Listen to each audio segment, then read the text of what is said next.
ఇందిరా మహిళా శక్తి పథకంలో భాగంగా రుణ బీమా పథకాన్ని కూడా గత మార్చి నుంచి అమలు చేస్తున్నాం.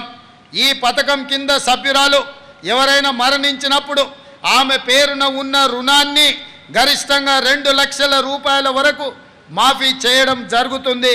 స్వయం సహాయక బృందాల మహిళలకు సభ్యులకు స్కూల్ యూనిఫామ్లు కుట్టే పనిని అప్పగించడంతో పాటు వారి ఉత్పత్తుల విక్రయానికి మాదాపూర్లోని శిల్పారామం వద్ద డ్వాక్రా మహిళా బజార్ ఏర్పాటు చేస్తున్నాం. ఇందిరా జీవిత బీమా పథకం ద్వారా స్వయం సహాయక సంఘాలలో దాదాపుగా 63,86,000 మంది మహిళా సభ్యులకు జీవిత బీమా సౌకర్యాన్ని కల్పిస్తున్నాం. స్వయం సహాయక సంఘాలలో సభ్యులకు 10 లక్షల ప్రమాద బీమా జీవిత బీమా చేయడం జరుగుతుంది.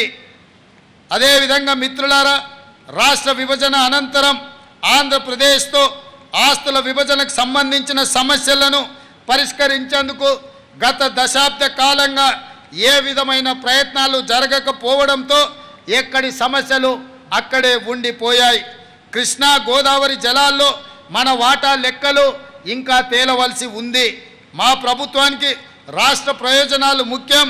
ఇందుకోసం ఇరుగు పొరుగు రాష్ట్రాలతో కేంద్రంతో స్నేహపూర్వకంగా సఖ్యతతో వ్యవహరిస్తాం.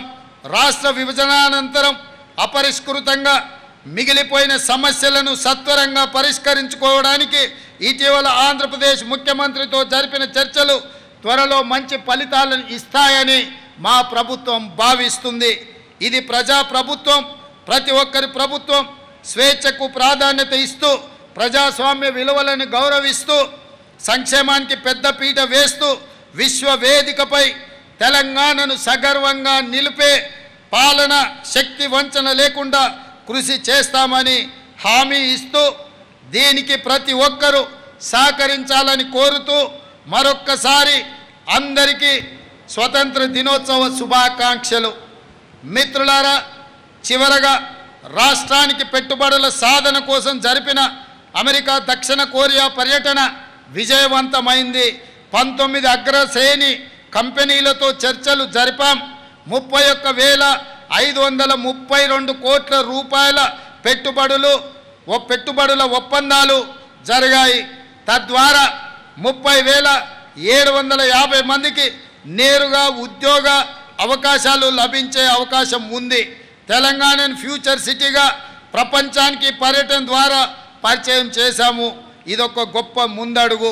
భవిష్యత్తులో తెలంగాణ మరిన్ని ఉన్నత శిఖరాలను చేరుతుందని రైతులు, యువత, మహిళలు, వృద్ధులు, ఉద్యోగులు, వ్యాపారులు సకల జనులతో సుఖశాంతులతో శోభిల్లే తెలంగాణగా మార్చేందుకు ప్రభుత్వం పాలన అందిస్తుందని హామీ ఇస్తూ మీ అందరికీ స్వతంత్ర దినోత్సవ శుభాకాంక్షలు, ధన్యవాదాలు తెలియజేస్తున్నాను.